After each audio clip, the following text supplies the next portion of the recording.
عزيز الله الله الله الله الله الله الله كريم الله الله الله الله الله الله الله سبحان الله الله الله الله الله الله الله سلطان الله يا رب أنت السلطان.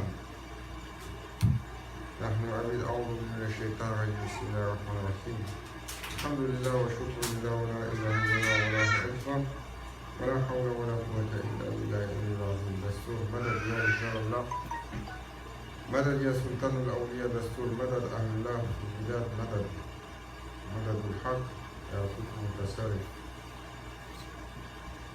أطيعوا الله أطيعوا الرسول وأولي الأمر منكم.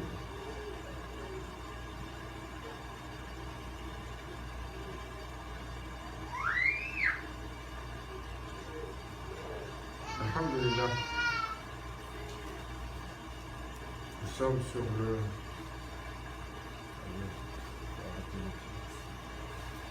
sur le sanctuaire de Dhul Qaïda, Shahrullah, sur la préparation bientôt de Dhul Hijjah, l'entrée pour l'invitation des Hujjaj par Allah Azzawajal pour visiter Baytullah, pour visiter le Haram Sharif et pour essayer de compléter le chemin de l'islam. L'islam,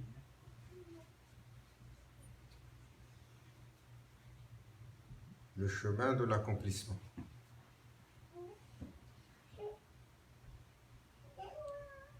Difficile, car l'humain a une telle prédisposition au chaos. Il a une telle prédisposition toujours à sortir du rang. Il a une telle prédisposition à la turbulence. Chacun d'entre nous. C'est pour ça que le prophète sallallahu alayhi wa sallam, il a donné des barèmes de mesure aux Sahaba al-Kiram radiallahu anhu pour qu'ils comprennent le chemin à parcourir. Lorsqu'il disait, le véritable croyant, plus personne n'a à craindre de sa main et de sa bouche. Combien ont à craindre de nos mains et de nos bouches tous les jours. Subhanallah. Et encore, notre capacité est tellement limitée. Si on nous donnait la capacité de faire comme on a donné la capacité à Pharaon, au Pharaon, qu'est-ce qu'on aurait fait? Chacun d'entre nous, nulle nécessité de regarder ailleurs pour voir lequel de nos voisins serait un bon pharaon. Toujours Maulana Cheikh, il dit, il faut que tu sois très occupé avec celui qui est sous ton turban. C'est celui que nous avons tous oublié. Toujours à scruter les autres, ce qu'ils disent, ce qu'ils font, ce qu'ils pensent, la longueur de leur manche. Est-ce que la mèche elle est bien rentrée sur le hijab, ou est-ce que la barbe elle est de la bonne longueur, ou est-ce qu'il a prié à la bonne vitesse, ou est-ce qu'il a suivi tel protocole, et ça continue. Et nous avons tous un regard de commentaire sur les autres, sur leur façon de faire, sur leur façon de penser, sur leur façon d'élever leurs enfants, sur les choix qu'ils font. Une fois, sous le temps de c'est Nasher Abdul Qadir Goujouani, il avait un étudiant qui était très assidu.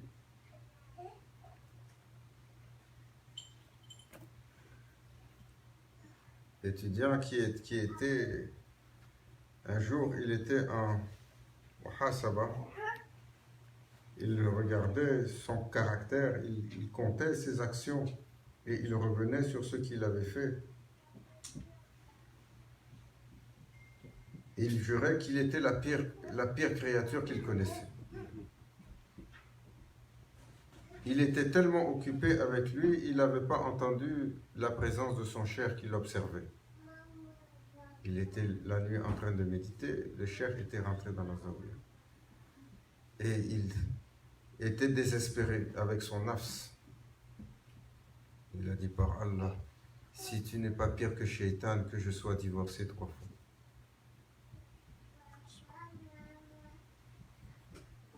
Il parle à lui-même, à son nafs.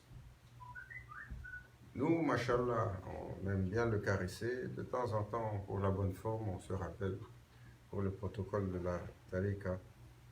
Il dit, non, moi j'ai le pire de nafs. Juste une parole en l'air. Si véritablement on pense qu'on a un nafs terrible, il faut que l'agissement par la suite, il suit. Et son cheikh l'avait écouté et il avait été surpris. Une fois, il lui avait dit, Ya Waladi, amène-moi dans tu vas trouver, tu as vu dans le coin de la zawiya, il y a une étagère. Va me chercher, tu vois celle dont je parle, le mourid, il ne peut pas mentir. Il a dit, non, Seydi. Et tu ne vois pas l'étagère dont je parle. Ça fait des années que tu es là, tu ne vois pas l'étagère dont je parle. Il avait appelé le prophète sallallahu alayhi wa sallam à témoin. Cet étudiant avait été des années durant dans la zawiya. Il était tellement occupé avec lui et à essayer de faire plaisir à son Seigneur qu'il n'avait même pas vu à quoi ressemblait l'environnement autour de lui.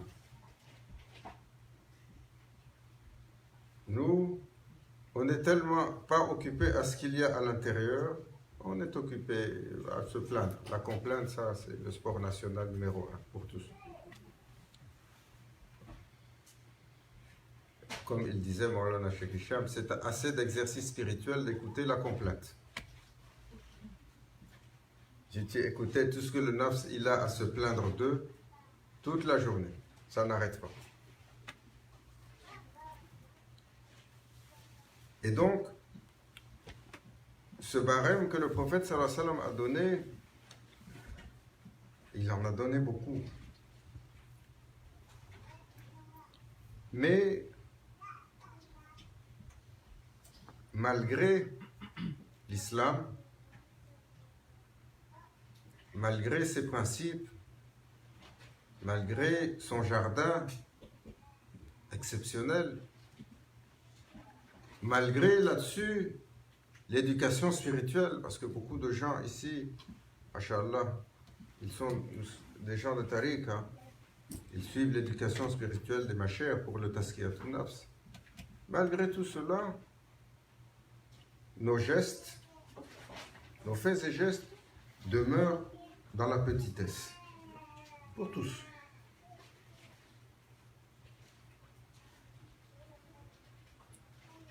Nous avons tellement de facilité à se faire mal les uns les autres, à se parler mal les uns aux autres, à répondre de ce qu'on a dit. Jamais à couvrir notre frère sur sa faute. Tellement on est pressé de rajouter quand on a entendu quelque chose. Jamais de donner le bénéfice du doute. Maulana Cheikh, il nous disait toujours sur ton frère, si tu entends trouve 70 excuses. Si après 70 excuses, tu n'as pas, tu te dis peut-être il y en a une que je n'ai pas trouvée.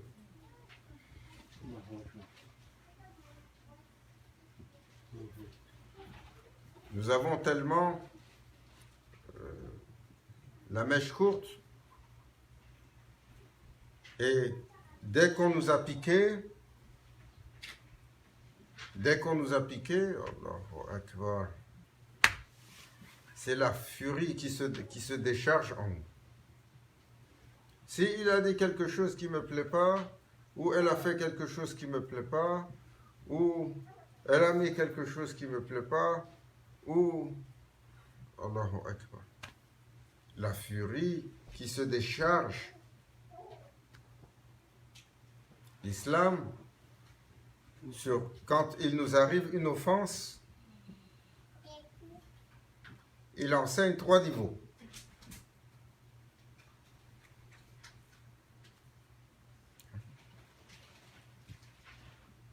L'islam, il enseigne 3 niveaux sur l'offense.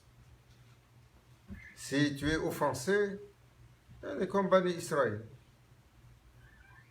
Tu peux demander de redonner. Si tu as reçu un coup, tu donnes un coup. Un œil pour un œil, une dent pour une dent. Ça, c'est une loi très dure. C'est une loi primaire. C'est une loi qui a été donnée sur Bani Israël. Mais, le prophète sallallahu alayhi wa sallam, il a enseigné à travers le Sharia, Sunna Saniya. Mais si vous êtes plus croyant et plus disposé, ne rendez pas le coup pour le coup. Demandez un dédommagement. Alors toute la jurisprudence de l'islam permet, alors, lorsqu'on s'assoit pour savoir, Foulad, il a fait telle offense, alors on demande une chèvre ou un sac de grains, ou si l'offense est plus grande, ils font des alliances, on donne notre fille en mariage pour demander pardon. Il y avait toutes sortes de choses comme ça. Mais, Ahlul Tariqa, les mashayikh, ils enseignent un niveau encore plus élevé que le prophète sallallahu alayhi wa sallam a enseigné.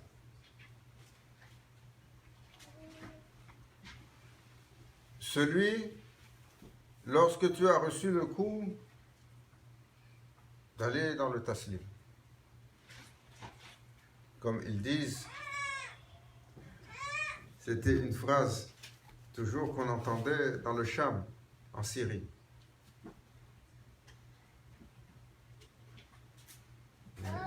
Allah Azza wa Jal, comment il a descendu une bénédiction particulière sur cette terre, c'est lui qui a choisi. Quand il y avait toujours le conflit entre 2 personnes, une troisième arrivait, elle appelait tous les 2 tout de suite, Yallah, salat ala nabi. Chacun d'entre vous, vous récitez une louange pour le prophète, sallallahu alayhi wa sallam. Tout de suite, ils s'arrêtent dans leur feu, ils sortent une salawat, et après ils s'apaisent.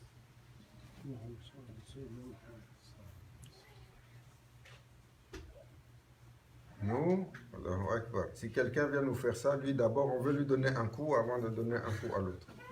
Tellement la furie, elle est présente. Et Ahl Sham, ils disent toujours, lorsqu'arrive quelque chose, peut-être qu'ils ne comprennent pas, ils donnent la louange à celui qui est en arrière de ça. Celui qui a décidé le cadre. Et louange à celui qui a décidé le cadre pour que ce scénario arrive. Pour nous rappeler comment il est facile de faire mal à l'autre. Nous, quand on reçoit le coup, regarde, le prophète sallallahu alayhi wa sallam, jamais il n'a répondu excepté par le sourire, excepté par le dua, excepté par la générosité. Quand ils sont venus et ils lui ont envoyé des enfants pour lui lancer des pierres, il a fait des doigts pour eux. Quand la montagne a voulu réduire à néant la ville de Taïf, il lui a dit là, attends, je prie pour eux, peut-être dans leur descendance, il y a des enfants qui vont faire shahada, devenir musulmans. Quand ils ont tué ses compagnons, anhum, il a fait pour eux les doigts pour qu'ils rentrent en islam. Quand ils ont martyrisé sa famille, il a intercédé pour eux. Quand le Badou est venu pour lui demander quelque chose, il lui a tiré tellement violemment le col, on dit qu'il avait le col marqué rouge. Il a rigolé.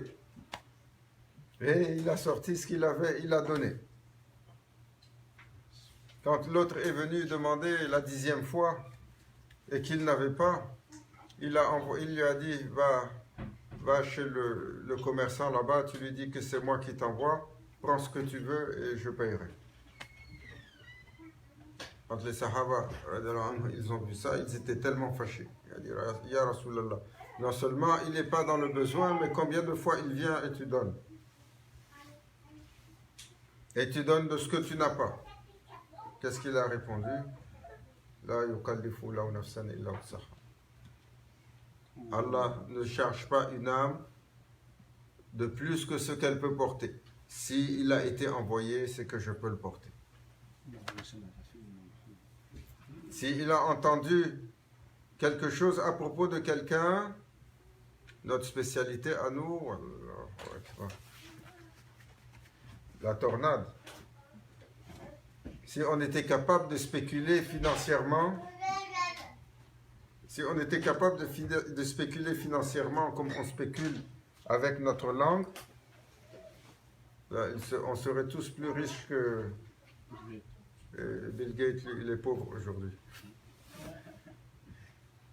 Pour que les plus riches de ce monde. Et s'il a entendu quelque chose, tout de suite il dit,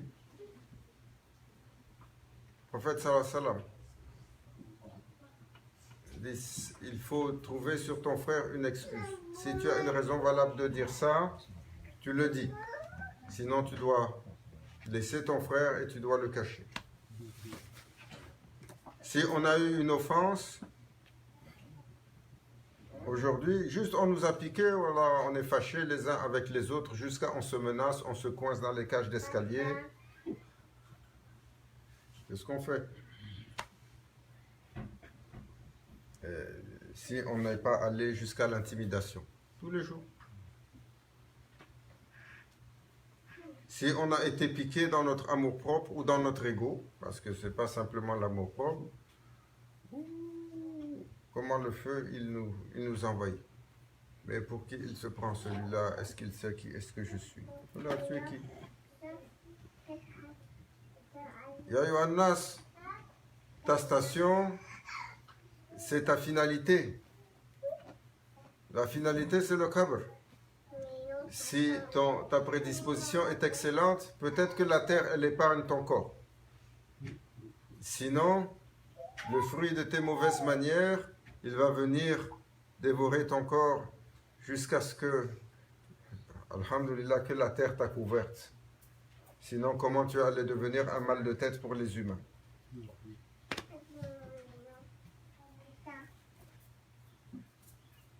C'est notre prédisposition.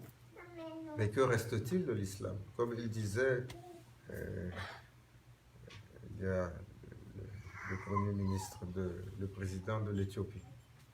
Il donne quelques leçons aujourd'hui qui sont amusantes.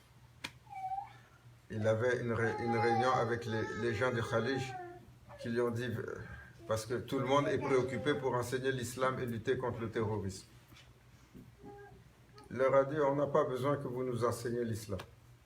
Dites-nous ce qu'on a besoin, si vous pouvez nous enseigner l'arabe, c'est assez. L'islam, on va vous l'enseigner. Il dit, parce que chez vous, on n'a pas vu l'islam. Dans ce que vous faites, dans les ségrégations que vous avez, dans les conflits que vous avez et les guerres que vous avez, l'islam, son principe premier, c'est la paix. Le musulman et le frère du musulman, il le rencontre sur le salam.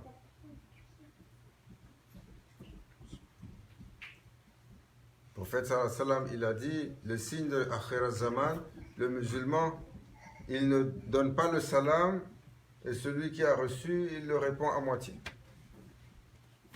Comme nous voyons aujourd'hui. Et le salam n'est pas simplement verbal, il est également dans le hal, dans l'état intérieur. Quelle est cette disposition paisible que nous avons les uns envers les autres? Demandons-nous. Quelle est la disposition paisible que nous avons les uns envers les autres? Regardons autour de nous. Juste regardons ce qui nous entoure. Quelle prédisposition de paix nous avons les uns envers les autres et combien de fois nous avons manqué à cela pour se faire mal, pour se transgresser ou pour s'oppresser. Combien de fois l'avons-nous fait dans nos familles, avec nos ayants droit ou nos bien-aimés, ou avec nos collègues ou avec nos voisins?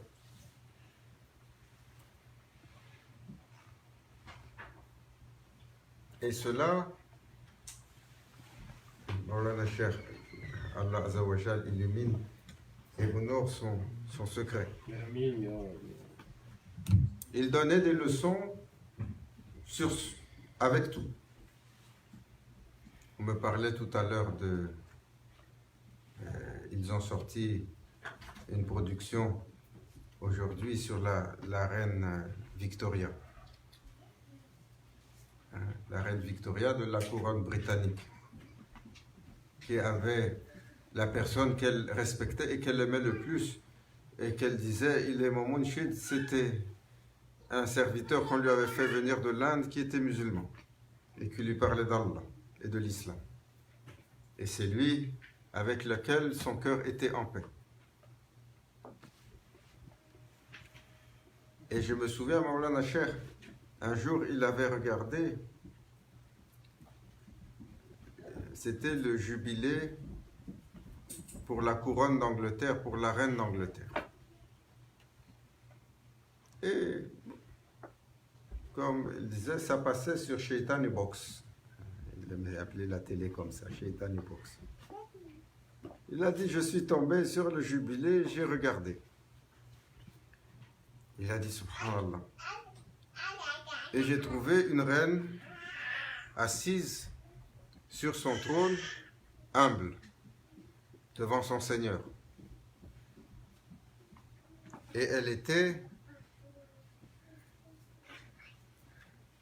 en responsabilité sur un peuple, sachant que c'est une responsabilité devant son Seigneur, sans aucune arrogance, sans aucune prétention. Comme il l'avait dit, ils ont dit de la reine Victoria, sur ces derniers jours, elle était triste, parce que tous ceux qu'elle avait aimés, ils sont partis. Tous ceux qu'elle a chéris, et elle ne comprenait pas pourquoi elle était encore là, alors que tout cela était parti. Et elle vivait des moments sombres. Et son serviteur lui avait dit, mais tu es là pour servir. Tu n'es pas là pour eux, tu es là pour servir. Servir qui? Servir Allah. Et ça lui avait fait tellement de plaisir d'entendre ça. Et ça lui avait redonné, elle avait choisi alors de servir son peuple, car c'est dans le service à son peuple qu'elle servait son Seigneur. Mais pour venir sur la couronne, ce sont des choses... Maulana Cheikh, les shaitans, ils l'ont critiqué. Chaque fois qu'il disait quelque chose, il le critiquait. Comme si le prophète sallallahu alayhi wa sallam, il n'a jamais parlé des Romains. Et il a parlé ou il n'a pas parlé. Allah Azza wa Jal, il a dévoilé un chapitre entier sur les Romains. Le prophète sallallahu alayhi wa sallam, il a mentionné les Romains et leurs caractéristiques. et ce qu'ils ont de bien ou ce qu'ils ont de mal, et ce qu'ils vont faire de bien ou ce qu'ils vont faire de mal. Il avait parlé, après ce jubilé-là, il avait fait 2-3 sorbas d'affilée, où il parlait de la royauté, ce qu'elle représentait chez Allah, de la gouvernance. Mais il parlait également de l'histoire d'une royauté, cette royauté qu'il avait bien connue, pour donner, sur leur exemple, ce que l'humain, dans son caractère, devrait chercher. Et il disait, peut-être certains d'entre vous se souviennent de la reine-mère. C'était la mère d'Élisabeth II. Une vieille petite dame, toujours joyeuse, toujours joviale. Elle disait,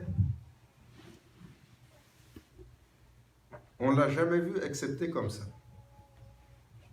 Toujours joyeuse, toujours joviale.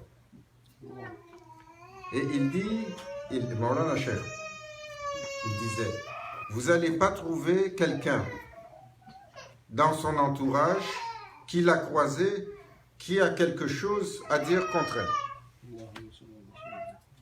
Vous ne trouverez pas quelqu'un qui peut dire, elle m'a fait ça. Et Allah sait combien dans une couronne, il y a des intrigues. Combien autour du pouvoir, il y a des histoires, des intrigues de la cour. On connaît ça avec tout. Dès qu'il y a du pouvoir, que ce soit le pouvoir exécutif ou même le pouvoir spirituel. Aujourd'hui, autour de Maulana Cheikh, c'était des intrigues de la cour. Et ça continue. Partout où il y a des gens en autorité, il y a des intrigues de la cour. Et que dire de la couronne royale? Malgré ça, il disait, vous ne trouverez pas quelqu'un qui a quelque chose à dire contre elle, elle m'a fait ci ou elle a dit ça de moi. Il a dit, et vous pensez qu'avec une telle ardoise, elle va se rendre chez son Seigneur et il n'aura pas satisfaction avec elle? Nous, qui a à dire contre nous? Allahu Akbar, que la liste est longue. Il m'a fait ci, il a dit ci de moi, elle a fait ci, elle a dit ci de moi, elle a parlé dans mon dos, elle m'a menacé, et il a tiré ici, il m'a fait ça, il m'a pris ceci, il ne m'a pas donné mon droit, il ne m'a pas respecté comme cela se doit, et ça continue. On a une plainte sur tous nos ayants droit, sur tous ceux qui nous entourent, sur tous membres de notre famille, sur nos amis, sur nos relations, sur nos co-religionnaires, On a des plaintes à propos de tout le monde. Tous, sans exception. Comment il est difficile d'arriver avec la prédisposition du khair, de venir avec le désir du bien pour son prochain. Le prophète sallallahu alayhi wa sallam a dit, tu ne peux pas donner ton bien, retiens ton mal. Et le bien, tellement de façons de l'étaler. Tu viens, tu donnes le sourire à ton frère, c'est le bien. Toujours, tu lui parles de façon positive, c'est le khair. Toujours, tu lui allèges sa condition, c'est le khair. Toujours, tu donnes de ce que tu peux, c'est le khair.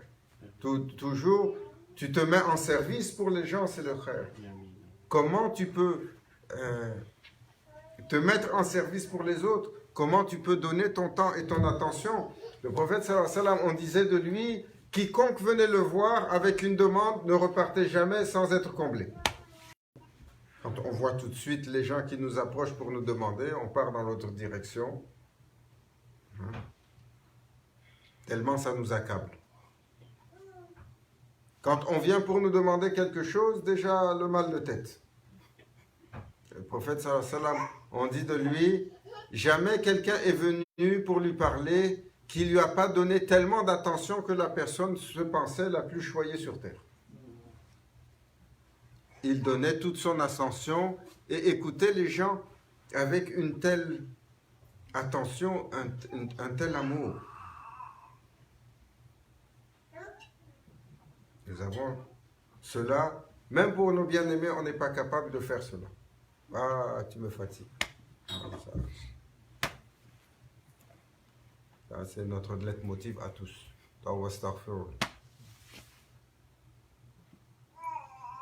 Le khayr a donné aux autres le désir de voir le bien chez l'autre. On n'a pas vu un bien chez l'autre. Tout de suite, le hasad, il pousse dans notre poitrine. Il ne faut pas regarder le voisin. On a tous cela. Si on a vu qu'il est bien ou elle est bien dans son mariage, ou alors... Alors, la chère, toujours, il nous disait, faites attention quand vous vous déployez entre le mari et la femme et vous êtes dans l'espace public, gardez la gêne. Et il faut éviter toujours la proximité qui va montrer qu'il y a le bonheur et la douceur entre vous. Sinon, dès que l'œil de quelqu'un le perçoit, tout de suite, l'envie de votre bonheur, ils veulent le prendre. Et l'affliction vous accable. Il dit c'est naturel chez l'humain d'envier le bonheur de l'autre.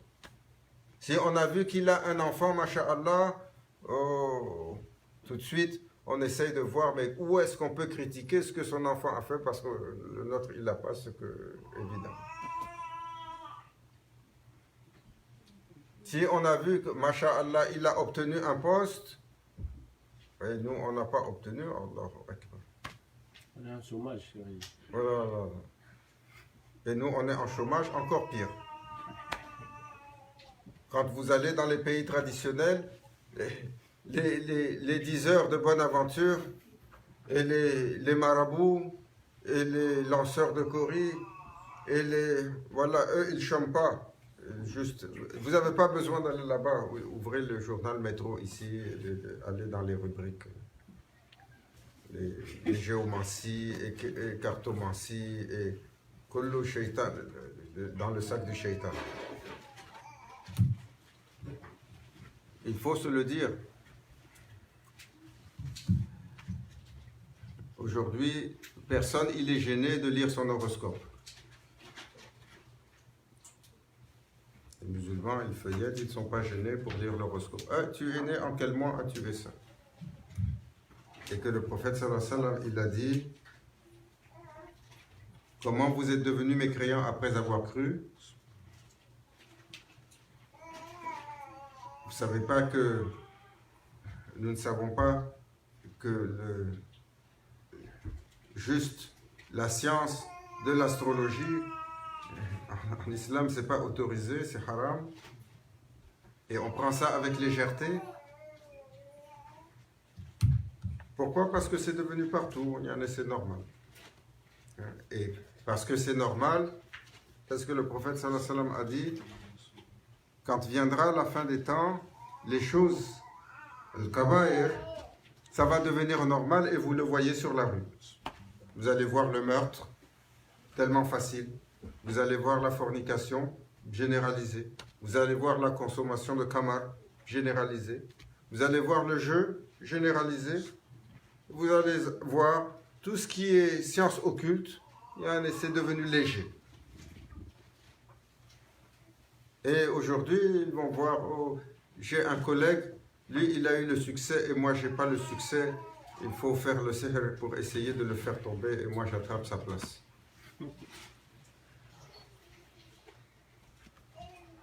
Hassad. Cette envie qui nous consume les uns les autres. Tawba astaghfirullah. Ya ayyuhan nas, ô serviteur d'Allah. La prédisposition du khair pour l'autre.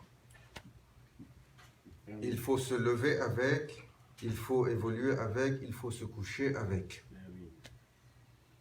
Si on a reçu la piqûre, il ne faut pas déferler la rage et l'animosité et la colère. Même Bani Israël, ils ont fait mieux que ça. Ils sont allés sur œil pour œil, dent pour dent. Nous, sur la piqûre, si on pouvait faire descendre toutes les forces de ce monde sur la tête de quelqu'un, on le ferait.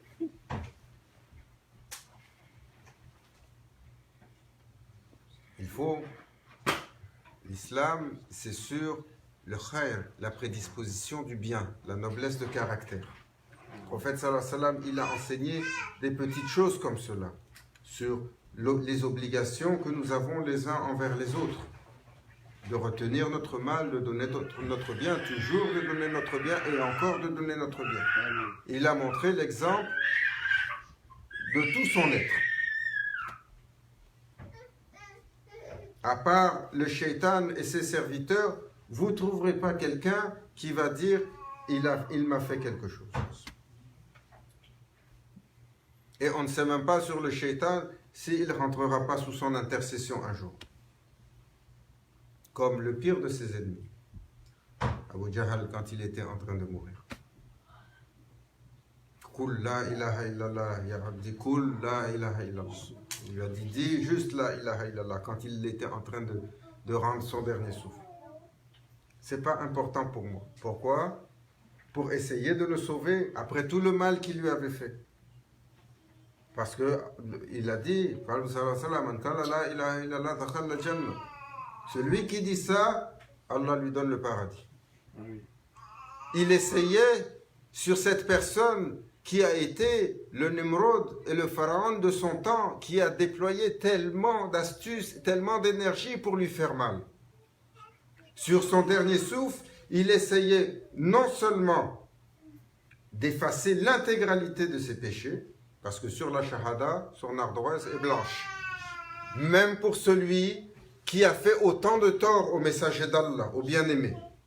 Allah aurait effacé son ardoise sur la puissance et la valeur de la shahada.